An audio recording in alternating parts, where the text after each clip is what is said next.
This week is all about acrylic ink techniques that will help you create dreamy, gorgeous backgrounds and originals in your mixed media art. I'll show you how I get two completely different pieces using almost all the same supplies, just different papers.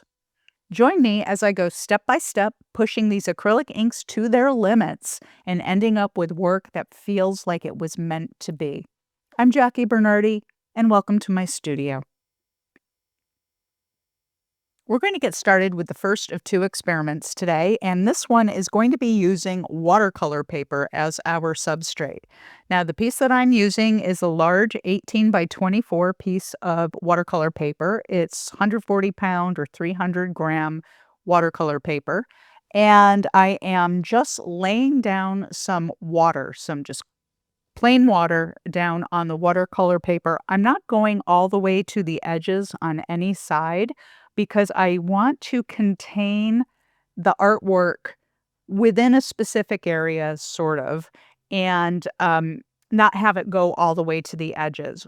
I started by laying down the water using a synthetic brush. This just a regular house painting brush with synthetic bristles. They're nice and soft. And I'm using the same brush to apply the first layer of ink. Now, the ink that I am using at this moment is the Liquitex Phthalo Blue, and it's extremely watered down. In fact, it's just a tiny, itty bitty bitty little droplet of acrylic ink mixed in with a lot of water, and that's why we're getting this super soft blue. And what I am doing is I'm manipulating the paper by moving it around, physically moving it around, so that that very wet base that we put down on the watercolor paper interacts with the blue acrylic ink and starts moving it around. Now this here is Daler Rowney fluorescent pink acrylic ink, and it is a beautiful pink, and coming right out of the bottle, it is as fluorescent as can be. But once you water it down, which is what I did here in that the top of that jar, I just dropped a little in with the blue that was there. It was already very thinned out because of the water in the cap, and there's still water in the brush and there's water on the paper. And so what I'm getting is this really soft effect. Even when I go on it intensely with the pink, it still comes out soft because of the amount of water that is being used with everything, the paper, the paintbrush, and the actual ink itself. Now, I'm not going to use this much water in every layer, but I want to get a really soft base to start the exploration with, just so that there is some type of atmospheric background to everything we do. And this here is the flame orange, again, Daler Rowney, and this color makes me wild. I love this color so much. And although it may seem like it's super intense right now, and it is not going to stay super intense because even though there's water on the page and even though there was water on the brush as we put it down, I'm spraying it with even more water, and I'm spraying it with the water to do a couple of things. The first thing is to move it around. So I'm actually using the water as a tool. So when I hit it with the continuous spray bottle with the water, it sends out a really fine mist of water, but it's a directional flow. So it moves the ink in a direction that I want it to. And then to further it, I pick up the paper and manually move it around to get shapes or forms that are pleasing to me. So as you can see, it moves around, and as it moves around, it blends with the other colors because, again, we're going wet on wet on wet. So they're blending to some degree. Now, the beautiful thing about acrylic inks is that once they dry, they're pretty permanent. I won't say they're 100% permanent, but I can go over it with many, many more layers of very, very wet layers like this, and it won't disturb what's underneath. But for this, for what I'm doing today, I just want to work wet on wet on wet and see what I get, and then make decisions once it's dried if I want to continue on or if I'm happy with what it is. So just now, I sprayed some alcohol on this page. And the reason why I did that is because I wanted to see if I could create some texture with just using the acrylic ink and water and then just a little bit of that isopropyl alcohol. And that's what was in that black continuous spray bottle. And it's a super, super fine mist. And as I zoom in, you should be able to see sort of a speckling that occurs, and it's a reverse speckling. So what you'll see is white coming up, and that's the white of the paper. The alcohol sinks down to the white. It breaks the surface tension of the acrylic ink in the water, and it goes straight down to the paper and creates like these white speckles. And then magic happens, and this was a very happy discovery on another project that I did quite a while ago, and I've been eager to repeat this, and you'll see in just a moment what I'm talking about. But before we get there, this here is transparent raw umber. It's a Liquitex product. It's gorgeous. It's so multifunctional, and I'm going to squirt it in. I put it down on the paper already, but I'm squirting it in with some of the fluorescent pink acrylic ink, and it's creating that really, really gorgeous brown that I love so much. It looks very much like quinacridone Nicolazo Gold, and many of you know that's a favorite color of mine, but it gives some life to the earthiness of the transparent umber. And the tool that I'm using to apply it is a water pen. I think that's what it's called, a water pen. And you fill it with water, or you could even fill it with ink if you wanted to. But I filled mine with water. And what that does is it helps me be very intentional in certain places where I want the inks to go. And if the ink goes on too heavy right out of the dropper, or if I'm putting it on with a brush, all I have to use is the water brush and squeeze it. And when I squeeze it, water comes out of the bristles and it softens the line. And I love that. So, getting back to what I was saying before, the thing that I discovered is that with the alcohol, once it has separated and sinks down to the page, what I'm going to say is it etches the page. It doesn't etch the page. But what you're about to see is as I move the inks over the little dots that were created by the alcohol, the paper absorbs the ink differently than it does with the water, and it creates watermarks. And bad word for that. It is what it is, but it's a little bit confusing. It creates all these little dots, and you're about to see them in just a moment. And I wanted to create more of that speckling. So see the dark brown areas there? That is what I'm talking about. The paper is accepting the ink differently in the areas where the alcohol landed on it than it did where there was just water. And again, that's because the surface tension of the acrylic ink and water is being broken by the alcohol. And that just allows the paper to receive it differently. This is something that you should practice. You can do this as an absolute beginner. You can do this as a very experienced artist. It's just a very, very cool technique. And once you've tried it a couple times, you'll start finding ways to use it. And you can do this with other acrylic materials. It doesn't have to be inks. However, I will say that inks respond immediately and spectacularly. Love that. I love what's happening here. I'm just using the brush to move the ink around a little bit more. There's only so much I'm willing to do by manually moving it, by lifting the page, and sometimes that can get a little out of control. Other times, it's exactly what you need because you want to cover a large area of moving the inks around. So I'm going to put that to the side and let it dry because it's going to take a minute. And we're going to move on to the second experiment. And the second experiment is on mineral paper.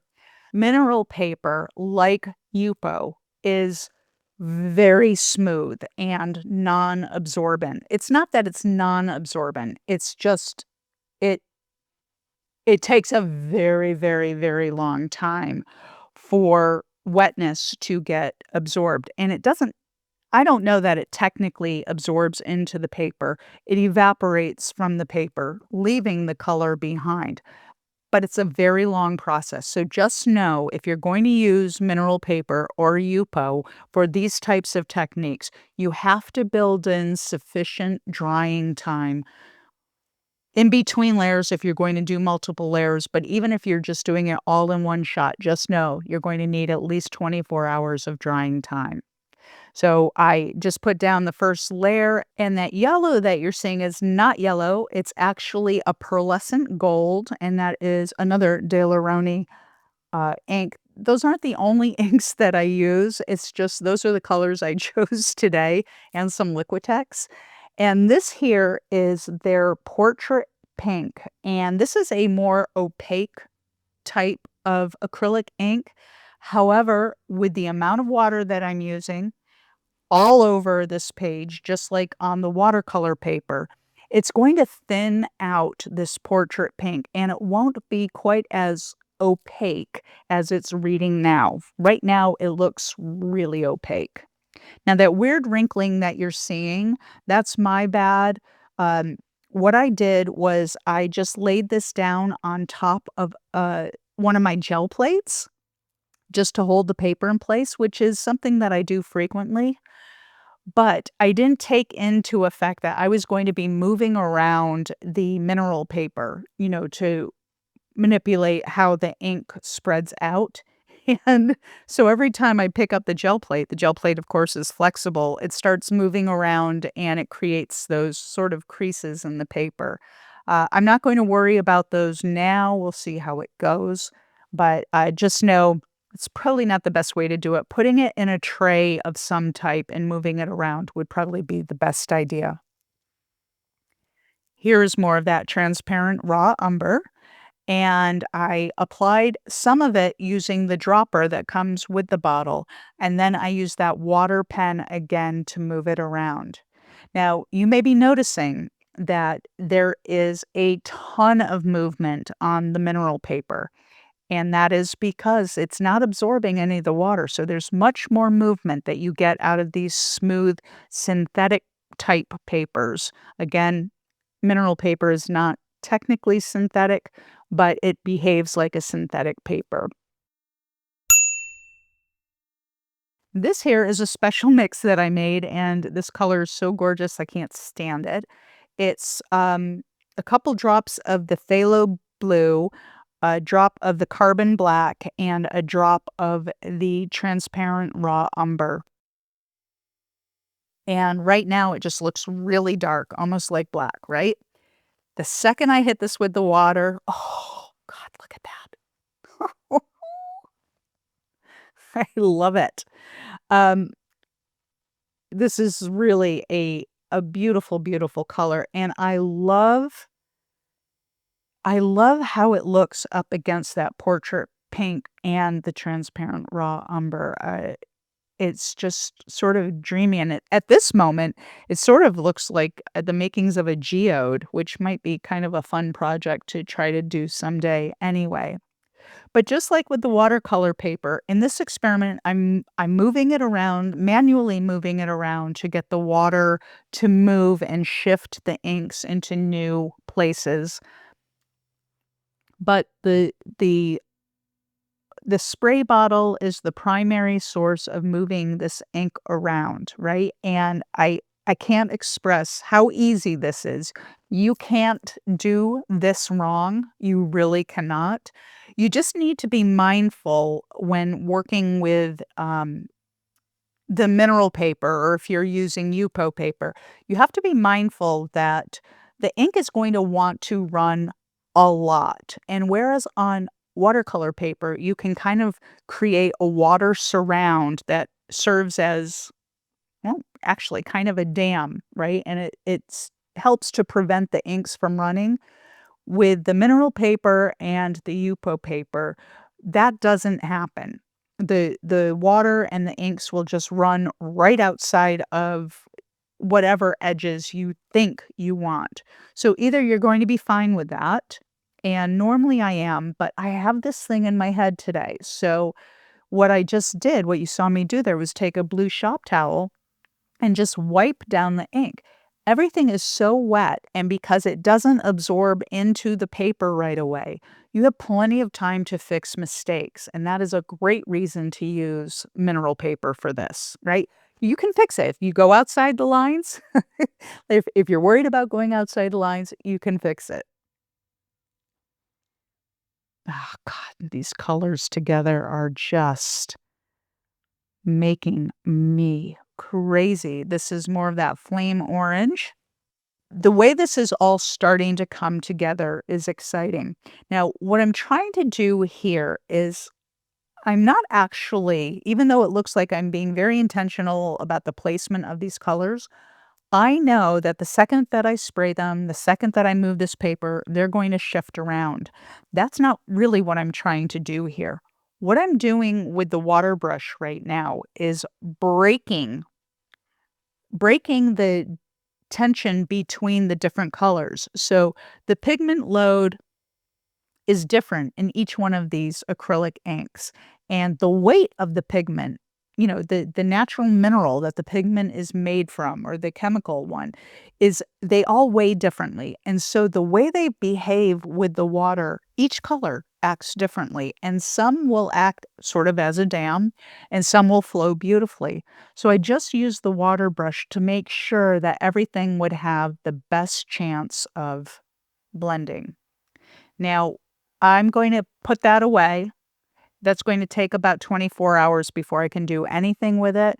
So, walking away with it is a big challenge. I will just tell you that right now. So, if you're going to do that, if you're going to move it, just be very careful when you're moving because that water is going to be shifting all the time. The best bet is to leave it on your work table and go and do other work some other place. I didn't think that through, and so I had to move it so I could come back to here. Now, this is the water paper, the first experiment that we were doing on the water paper.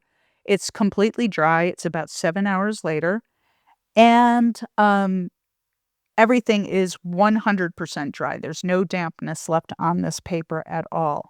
So I'm going in and I am using this water brush to apply the ink, but also to squeeze it and get some water out of it to soften the edges of these brush strokes that I'm making right now.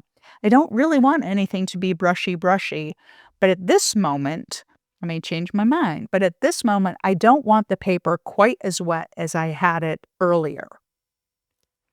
So I'm just playing around to see what I can get away with, what will work and what won't work. I have in my head that both these pieces today want to be atmospheric type pieces, which to me means softer rather than hard lines or edges. And I may end up wrong about that, but in my head, I'm imagining just really atmospheric type paintings. And as these colors are going down with their incredible intensities and brightness, it feels like I don't know how this could get atmospheric. Never doubt the power of water with acrylic ink. It is magical. Now, there's other things you could use. You don't have to use water. Water obviously would be the most inexpensive option. You could certainly use airbrush medium. You could use a matte medium or a gloss medium and water that down so it's a very thin consistency. You could try all of that. Um, there are real use cases for using airbrush medium for this, and that will have to be a different video. But for now, water is more than enough. I decided to pull out the blow dryer here. Not really to dry the ink. That's not what I'm doing here. I'm using the blow dryer as another tool for manipulating the direction of the ink and the shapes that it forms. I think drying it completely with the blow dryer at this point would be a fail for whatever this wants to be, and my intuition is telling me not to continue, so I stopped, but I do like the shapes that it created while I was using it. Those I'm happy to keep. If they shape shift during all of this, that's just fine too. Adding some more of that pink in. The pink was mixed with a teeny tiny bit of the transparent raw umber, and, I like the earthiness that it gives that really hot pink, but I also like that I have the really hot pink on the page as well. Uh, who knows if it'll end up there, but I like it a lot right now, so I'm gonna keep my fingers crossed that it stays. I'm completely 100% loving all the pitted marks down at the bottom, from the alcohol from the first part of this, the first layers. That's exciting to me. I like that there's blue up top, there's a blue background up top, but you can barely see it, and that adds to that whole atmospheric thing that I was referring to, that look. Ah, this is dreamy. No, not really sure why I grabbed this silicone paint shaper other than it's always in my hands, always, but I don't dislike what it did here. I think it moved the ink around nicely.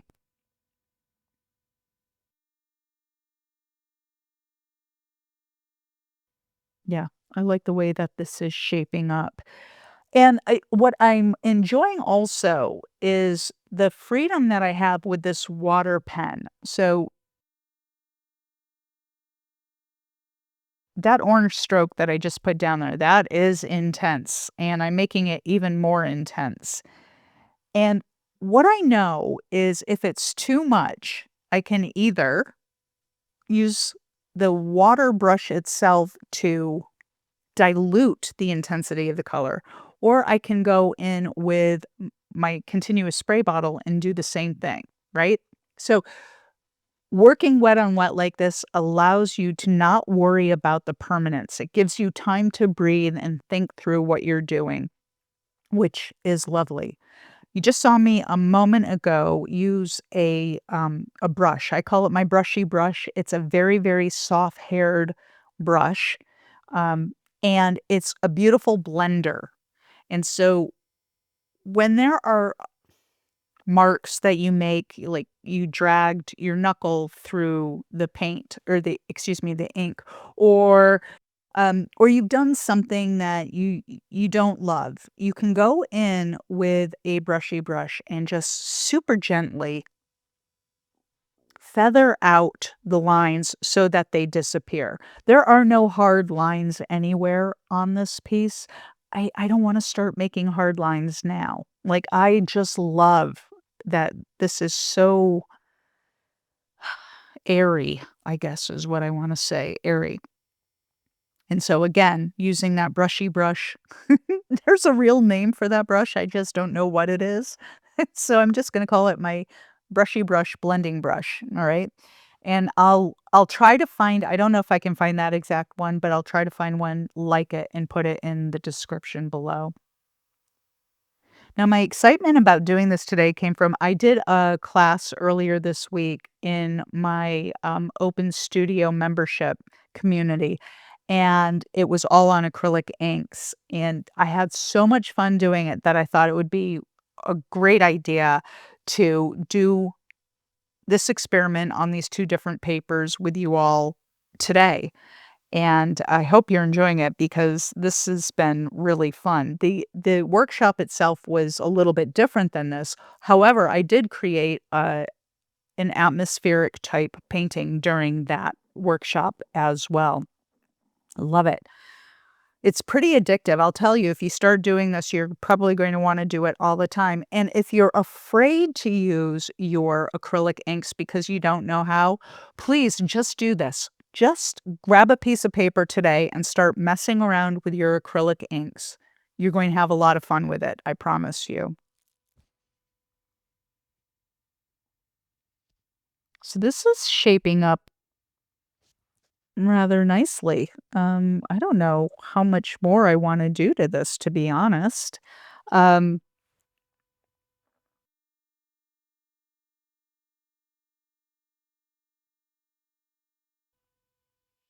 right now, that inky water that's moving around looks like it's, I don't know, dirty.